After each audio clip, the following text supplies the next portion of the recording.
आपणकर जदि मकर राशि होइथाय तेबे एही भिडियोटी को शेष पर्यंत निश्चय देखंतु कारण एही कार्तिक पूर्णिमा ठारू मकर राशिंकर व्यक्तिविशेष जीवन में बहुत बड़ चलन हेबाकू जाउछि एवं तांको जीवन में बहुत मात्रा रे गतिपथ आपणकर बदलिबाकू जाउछि। तेणु आपण जदि मकर राशि व्यक्तिविशेष होइथांती तेबे एही भिडियोटी को शेष पर्यंत निश्चय देखंतु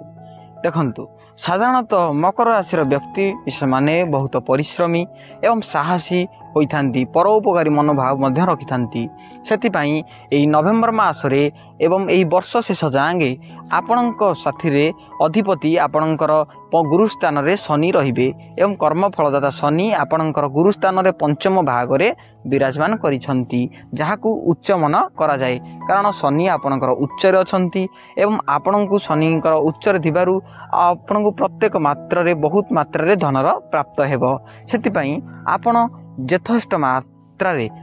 मात्रा रे आपण आपणकर कर्म उपरे ध्यान दियंतु कारण शनि होउछंती कर्म फलदाता। जेते मात्रा रे आपण कर्म को ध्यान देबे सेते मात्रा रे आपणकर फल मध्य सही भाव रे आसीबो। तेणु शनि आपणकर अधिपति थिबारु आपणकर एही नवेम्बर मासरे एही कार्तिक पूर्णिमा ठारू बहुत मात्रा रे बदलिबाकू जाउछि एवं आपणक जीवनर चरित्र रे मान सम्मान बुद्धि हेबाकू जाउछि। एबे देखिबा आपणकर पंचम स्थान रे देवगुरु बृहस्पति अछंती। देखंतु प्रथमरु आपण बहुत करज रे बुड़ी रहितिले एवं आपण बहुत मान सम्मान हानि सौतिले आपणकर पारिवारिक क्षेत्र हेउ किंबा विवाह क्षेत्र हेउ स्वामी स्त्रींकर संपर्क हेउ सेतरे वाद विवाद फाट मध्य सृष्टि हेउथला जहा एही कार्तिक पूर्णिमा ठारू दूर हबाकू जाउछि कारण एही कार्तिक पूर्णिमा ठारू देवगुरु बृहस्पति आपणकर सप्तम भाग को चलन करिवे फल रे कि देवगुरु बृहस्पति आपणकर सप्तम भाग रे चलन करिवे फल रे आपणकर उच्च स्थान रे रहिले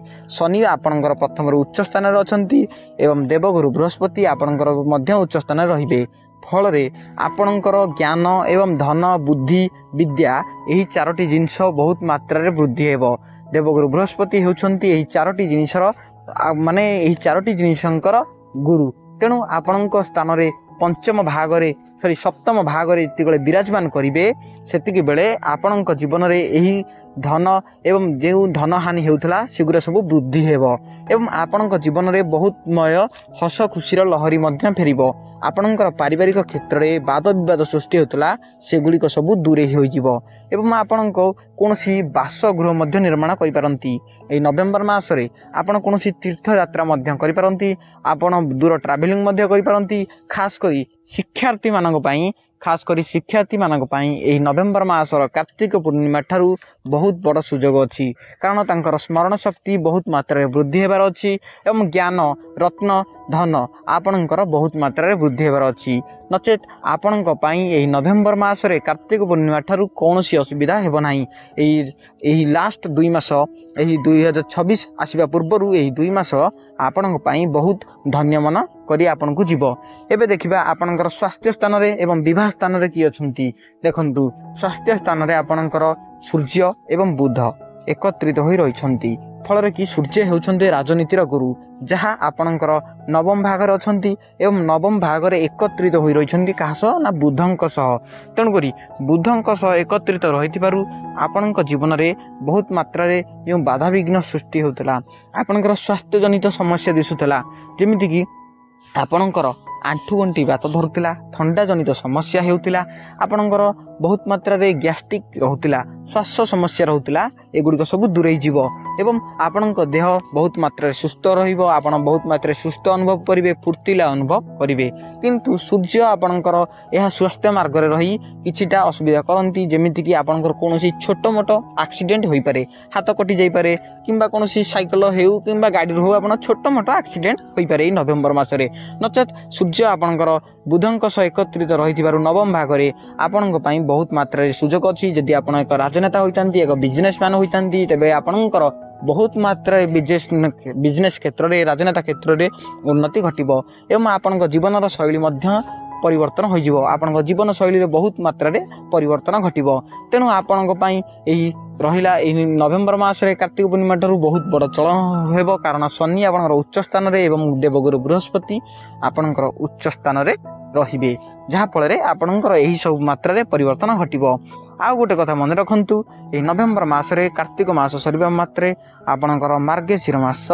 वृद्धि हेबा एवं मार्गशीर मास गति करिवो। तेणुक आपड़ जिते मात्रा पारुछंती आपण जिते मात्रा पारुछंती हरे कृष्ण नाम जप करंतु हरिनाम महामंत्र जप करंतु देखिबे आपन को बहुत मात्रा मंगल मिलिबो। मु पूरा लेखिकी रखुची कहूची आपन को एही हरिनाम महामंत्र जप करंतु हरे कृष्ण हरे